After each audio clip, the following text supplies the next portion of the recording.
Boxing భావమున్నవాడు కెరటమల్లె దూసుకెళ్ళుతాడు శిఖరమల్లె ఎదిగే నాయకుడు.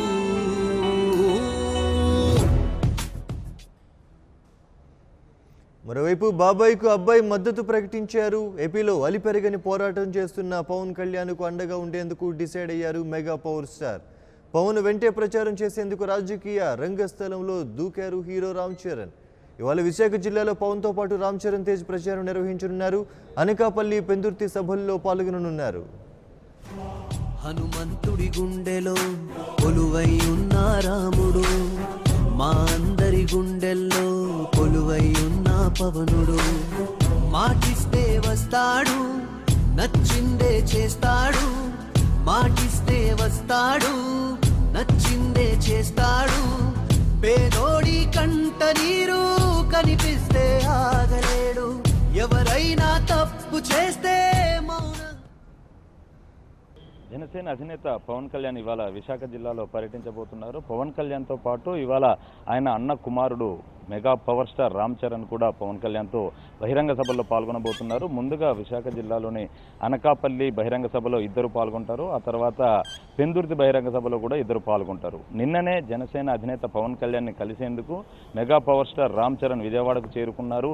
ఇవాళ వారిద్దరూ కలిసి ప్రత్యేక విమానంలో ఎయిర్పోర్ట్కి విశాఖపట్నం ఎయిర్పోర్ట్కి చేరుకుంటారు. ఆ తర్వాత అక్కడి నుంచి సీదా అనకాపల్లికి వెళ్తారు. అనకాపల్లి బహిరంగ సభలో ప్రజలను ఉద్దేశించి ప్రసంగించిన తర్వాత అక్కడి నుంచి పెందుర్తి వస్తారు. ప్రస్తుతం మనం పెందుర్తిలోనే ఉన్నాము. పవన్ కళ్యాణ్ రాక నేపథ్యంలో జన సైనికులు, పవన్ కళ్యాణ్ అభిమానులతో పాటు వీర మహిళలు, రామ్ చరణ్ ఫ్యాన్స్ అంతా కూడా విశాఖ నగరానికి చేరుకున్నారు. ఎప్పుడెప్పుడు అటు బాబాయి ఇటు అబ్బాయి ఇక్కడికి వస్తారా అన్నట్టుగా వాళ్ళంతా ఎదురు చూస్తున్న పరిస్థితి అయితే ఉంది. పవన్ కళ్యాణ్ మొన్న ఏదైతే శ్రీకాకుళం జిల్లాలో పర్యటించారో ఆ సందర్భంగా ఆయన అస్వస్థతకు గురయ్యారు. డాక్టర్ల సూచన మేరకు నిన్నంతా కూడా రెస్ట్ తీసుకున్నారు.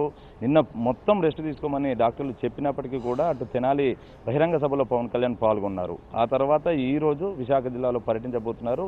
గాజువాకలో కూడా పవన్ కళ్యాణ్ పర్యటన ఉండాల్సి ఉండింది. అయితే అక్కడ పర్మిషన్ లేని నేపథ్యంలో, పర్మిషన్ రాని నేపథ్యంలోనే అది క్యాన్సిల్ అయింది. ఇవాళ కేవలం 2 బహిరంగ సభల్లో మాత్రమే పవన్ కళ్యాణ్ పాల్గొనబోతున్నారు. అనకాపల్లి, పెందుర్తి ఈ 2 బహిరంగ సభల్లో పవన్ కళ్యాణ్ అలానే రామ్ చరణ్ తేజ్తో పాటు ఇక్కడ ఎవరైతే లోక్సభ అభ్యర్థి ఉన్నారో జేడీ లక్ష్మీనారాయణ ఆయన కూడా పాల్గొంటారు.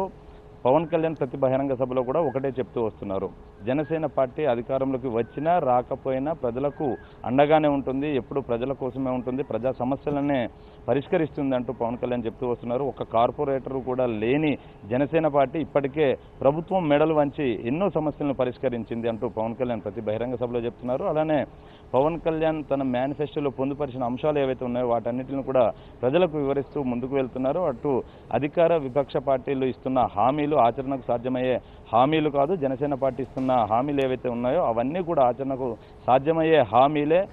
జనసేన పార్టీకి సంబంధించిన మేనిఫెస్టో రూపకల్పన అన్నది ఒక ఐఏఎస్, ఒక ఐపీఎస్, ఒక ఐఆర్ఎస్తో పాటు చీఫ్ సెక్రటరీ అంటే తమిళనాడు గవర్నమెంట్లో చీఫ్ సెక్రటరీగా పనిచేసిన రామ్మోహన్ లాంటి వ్యక్తులు కలిసి కూర్చుని రూపొందించిన మేనిఫెస్టో ఇది 100% ఆచరణకు సాధ్యమయ్యేది అన్నట్టుగా పవన్ కళ్యాణ్ చెప్తున్నారు. పవన్ కళ్యాణ్ స్వతహాగా ఒక రైతు కాబట్టి రైతుల కష్టసుఖాలు ఏంటి అన్నది ఆయనకు తెలుసు. ఈ నేపథ్యంలోనే రైతులకు సంబంధించి 60 ఏళ్ళు పైబడిన అన్నదాతలు ఎవరైతే ఉంటారో వాళ్ళు సన్నకారు కావచ్చు, చిన్నకారు కావచ్చు, కౌలు రైతులు కావచ్చు, వాళ్ళకి ప్రతి ఎకరాకు 8,000 రూపాయల ఆర్థిక సాయం చేస్తా అన్నారు.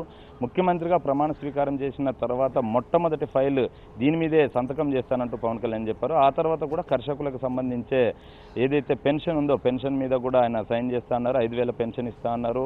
ప్రతి ఎకరాకు 8,000 రూపాయల ఆర్థిక సాయం అన్నారు. అలానే ఆడపడుచులకు సంబంధించి రేషన్కి బదులుగా ప్రతి నెల మహిళా అకౌంట్లకు 2,500 నుంచి 3,500 వరకు నగదు బదిలీ అన్నారు. ఈ 3 ఫైళ్ల మీద నా సంతకం ఉంటుంది. ఆ తర్వాత ఏవైతే ఉచిత గ్యాస్ సిలిండర్ల పంపిణీ ఉందో 6 నుంచి 10 వరకు గ్యాస్ సిలిండర్ల పంపిణీ చేస్తున్నారు. ఇదే కాకుండా నిరుద్యోగుల్ని దృష్టిలో పెట్టుకుని పవన్ కళ్యాణ్ 3 లక్షల బ్యాక్లాగ్ పోస్టులను ప్రభుత్వం ఏర్పడిన 6 నెలలలోగానే భర్తీ చేస్తానని నిరుద్యోగులకు భయం ఇచ్చారు.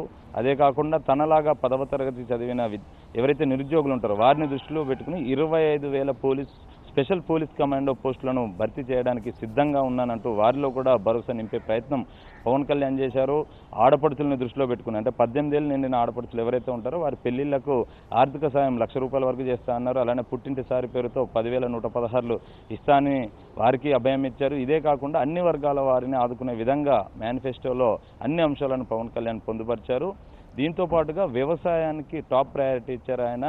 వ్యవసాయం ఏదైతే ఉంటుందో 1,00,000 మంది యువ రైతులను తయారు చేస్తాను, స్పెషల్ అగ్రికల్చర్ జోన్స్ని ఏర్పాటు చేసి 1,00,000 మంది యువ రైతులను నేను తయారు చేసే విధంగా పాలసీలు రూపొందించానంటూ కూడా పవన్ కళ్యాణ్ చెప్తూ వస్తున్నారు. ఇదే కాకుండా జర్నలిస్టులను కూడా ఆయన దృష్టిలో పెట్టుకుని వారిపైన కూడా కొన్ని హామీలు గుప్పించారు. ఏవైతే 60 ఏళ్ళు పైబడిన జర్నలిస్టులు ఉంటారో వారికి ప్రతి నెల ₹8,000 పెన్షన్ ఇచ్చే విధంగా నిర్ణయం తీసుకున్నానని వారిని దృష్టిలో పెట్టుకున్న కూడా పవన్ కళ్యాణ్ హామీ ఇచ్చారు. ఈ రకంగా పవన్ కళ్యాణ్ ప్రతి బహిరంగ సభలో కూడా తాను ప్రజలకు ఏం చెప్పేది డైరెక్ట్గా చెప్తున్నారు. అలానే అధికార విపక్ష పార్టీల వైఖరిని ఎక్కడికక్కడ ఎండగడుతున్నారు. ఇక పవన్ కళ్యాణ్తో పాటు గత కొన్ని రోజులుగా నేను కూడా వచ్చి ప్రచారం నిర్వహిస్తానని రామ్ చరణ్ పవన్ కళ్యాణ్ కోరుతున్నప్పటికీ కూడా జన సైనికులు, వీర మహిళలు, పవన్ కళ్యాణ్ అభిమానులు పవన్ కళ్యాణ్కి చెప్పిన తర్వాతనే రామ్ చరణ్ ప్రతిపాదనని యాక్సెప్ట్ చేశారు. రామ్ చరణ్ కూడా ఈ రోజు నుంచి పవన్ కళ్యాణ్తో పాటు పవన్ కళ్యాణ్ వెంట ఎన్నికల ప్రచారంలో నడవబోతున్నారు. ఇద్దరు కూడా ఈరోజు అనకాపల్లి, పెందుర్తి బహిరంగ సభల్లో ప్రసంగించబోతున్నారు. వాళ్ళు ఏం ప్రసంగిస్తారా అని ఇటు జన సైనికులు, పవన్ కళ్యాణ్ అభిమానులతో పాటు రామ్ చరణ్ అభిమానులు కూడా ఆసక్తిగా ఎదురుచూస్తున్నారు. Hello, this is your Nandu. Please do subscribe to New Waves Media.